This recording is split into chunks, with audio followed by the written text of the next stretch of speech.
मोहतरमा, बहुत बहुत शुक्रिया आपका कि आपने एक अहम मौजू पर मुझे बोलने का मौका इनायत फरमाया। और बड़े अफसोस की बात है कि बड़ी धूमधाम से हुकूमत की तरफ से इस बात को रखा गया, मगर 30 से ज़्यादा MP यहाँ पर मौजूद नहीं है। मैडम, पहले तो मैं वज़ीर आज़म की इस बात की मजम्मत करता हूँ और उनको बताना चाहूँगा कि जिना के बारे में उन्होंने जो कहा था, हम तो जिना के सख्त मुखालिफ है, इसलिए भारत को अपना वतन माने, मगर 42 में आपके प्यारे वीर और जिना की पार्टी ने नॉर्थ वेस्ट फ्रंटियर, सिंध और बंगाल में मिलकर हुकूमत चलाई और उस हुकूमत ने 1.5 लाख हिंदू और मुसलमानों को अंग्रेजों की फौज में शामिल कराया ताकि वो लड़े। तो किसी शायर ने अच्छा कहा था वजीर आजम के बारे में कि फरेब देकर जमाने को पारसा ना बनिए, इन्हें कहो कि वो बंदा बने खुदा ना बने, अमीर शहर यही चाहता या हजरत कि हमारी चीख गले में रहे सदा ना बने। दूसरी बात मैडम, हमारे वजीर दिफा जनाब राजनाथ सिंह साहब ने बड़ा ही अजीब व गरीब और तकलीफ दे बात कही उम्मुल मोमिनीन के बारे में और उम्मुल किताब के बारे में। उम्मुल मोमिनीन उनको कहते हैं जो हमारे प्रॉफिट मोहम्मद सल्लल्लाहु अलैहि वसल्लम की वाइफ हैं, वो हम तमाम मुसलमानों की माँ, हम उनको तस्वुर करते हैं, मगर हम उनकी इबादत नहीं करते, हम अपनी माँ की इबादत नहीं करते। उम्मुल किताब कुरान है, हम कुरान की इबादत नहीं करते, कुरान अल्लाह का बिजावा कलाम है। तो उसके बारे में भी शायर ने अच्छा कहा कि खबर नहीं जिन्हें अपने दीन व मजहब की, हमें वो दीन का मतलब सिखाने निकले हैं। अहम बात यह है कि मैडम, हमारे मुल्क का आइन का इस लफ्ज से आगाज होता है वी द पीपल। इसका आगाज भारत माता के नाम से नहीं होता है। हमारे संविधान का जो प्रियम्बल है वो क्या कहता है? Liberty of thought, expression, belief, faith and worship. अगर दस्तूर का ये पहला सफा ये बात करता है तो फिर कैसे किसी शहरी को किसी खुदा, देवी, देवता की इबादत करने पर या सजदा करने पर मजबूर किया जा सकता है? आप ही की पार्टी से आज की जो बातें हुई है इसी कब हो रही हैं। हमारे कॉन्स्टिट्यूंट असेंबली में मैडम एक मोहतरमा थी रोहिणी कुमार चौधरी ने एक तजवीज दी थी कि प्रियम्बल में किसी देवी के नाम से शुरू हो। उन्होंने खास तौर से वंदे मातरम का जिक्र किया, मगर उसको कबूल नहीं किया गया। फिर KV कामत साहब ने एक तजवीज दी कि इट्स सिटीजन्स को बदलकर हर सिटीजन्स किया जाए और खुदा के नाम से शुरू किया जाए, वो तरमीम को मुस्तरद कर दिया गया। हमारे संविधान का उसूल यह है कि भारत क्या है, उसकी अवाम है, अवामी कानून की मुसन्निफ है, अवाम की मर्जी से सबसे बालातर है, अवामी हाकिम है। मुल्क किसी खुदा, देवी, देवता, मजहबी इलामत के नाम से नहीं चलता, ना मुल्क किसी एक मजहब की मिल्कियत है। इसीलिए बाबा साहब अम्बेडकर ने क्या कहा था? उन्होंने मदर इंडिया के नजरिए को मुस्तरद किया। बाबा साहब ने एक नई इस्तिलाह वजह कर दी और कहा कि भैक्षित भारत, ये बाबा साहब अम्बेडकर ने कहा। अब मैडम, अगर मजहबी आजादी इस आइन का बुनियादी उसूल है तो सवाल यह पैदा होता है कि उस वक्त हमारे जो कॉन्स्टिट्यूंट असेंबली के प्रेसिडेंट थे जनाब राजेंद्र प्रसाद साहब ने किस बुनियाद पर वंदे मातरम को कौमी तराना करार दिया? ना तो कोई सेक्यूर रेजोल्यूशन है इसके बारे में। मैडम, मैं आपको बताना चाहूंगा कि जुडिशरी क्या कहती है। बीजू इमैनुअल केस है 1986 का, जिसमें जिहोवा विटनेस ने कहा कि मैं नेशनल एंथम के वक्त खड़े रहूंगी, पढ़ूंगी नहीं। सुप्रीम कोर्ट ने कहा कि उसने कोई गुनाह नहीं किया। वहीं एक 2017 का केस है अश्विनी उपाध्याय का केस सुप्रीम कोर्ट का, उन्हें कहा गाइडलाइंस दिए जाएं वंदे मातरम पर, सुप्रीम कोर्ट ने नहीं कह दिया।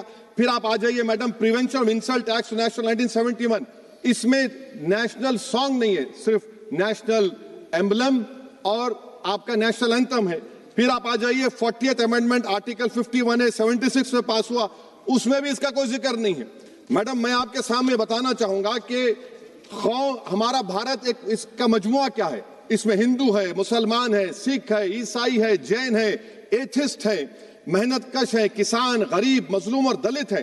मगर अगर जो तकारीर आज हमने यहां पर सुनी और बाहर जो सुनते हैं, अगर भारत को देवी कहने और उसके आगे सजदा करने, तो दरअसल कौम परस्ती को, वतन से मोहब्बत को मजहब में तब्दील कर रहे, और फिर यहां पर बोल रहे कि अगर भारत में रहना है तो वंदे मातरम गाना पड़ेगा। भाई, ये तो संविधान के खिलाफ है, सुप्रीम कोर्ट के जजमेंट के खिलाफ है।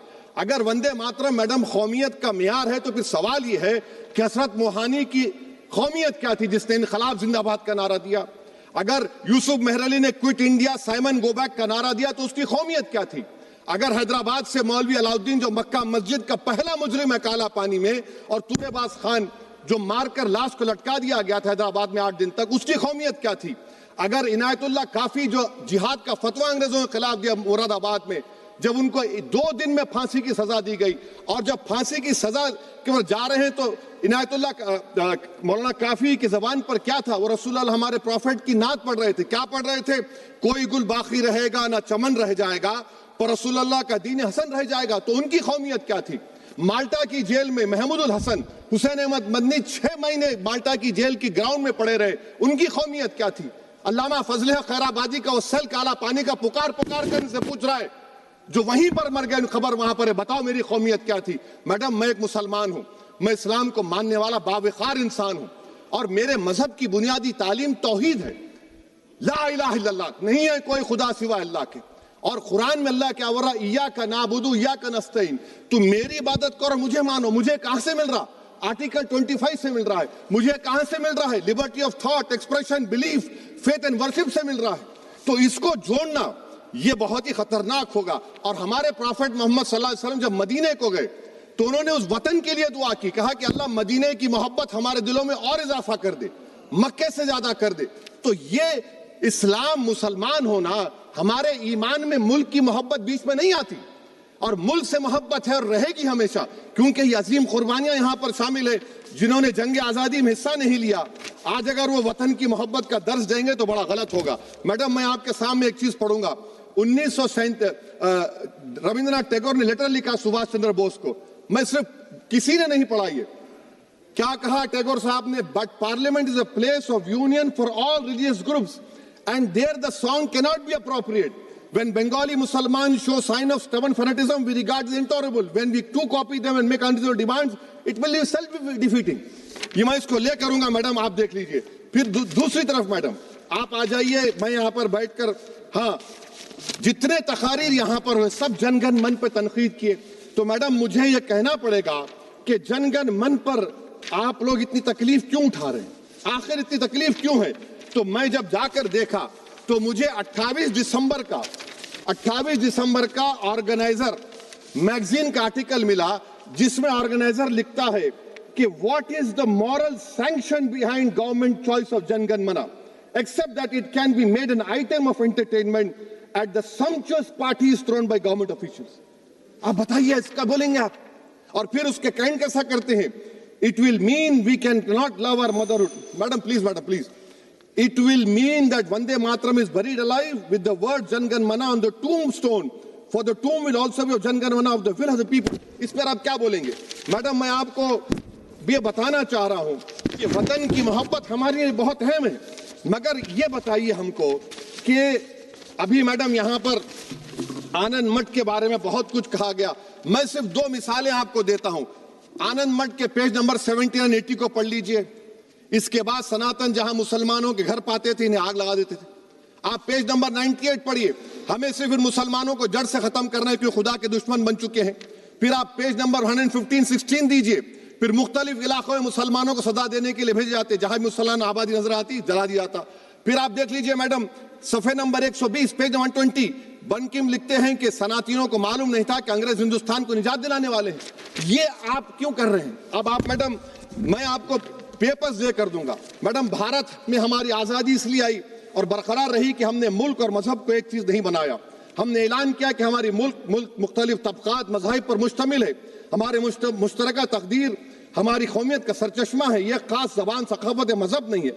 अगर वंदे मातरम का मतन कौम और मजहब को एक बना देता है, अगर हम इसे टेस्ट बनाते हैं वफादारी का, तो फिर मान लीजिए कि यह गांधी, अंबेडकर, टैगोर, बोस और लाखों आजादी के सिपाहियों की सोच को छोड़कर गोडसे की सोच की हिंदू कौमी परस्ताना, मैडम खत्म कर रहा हूं, कौमी हिंदू कौम परस्ताना को इख्तियार करेंगे।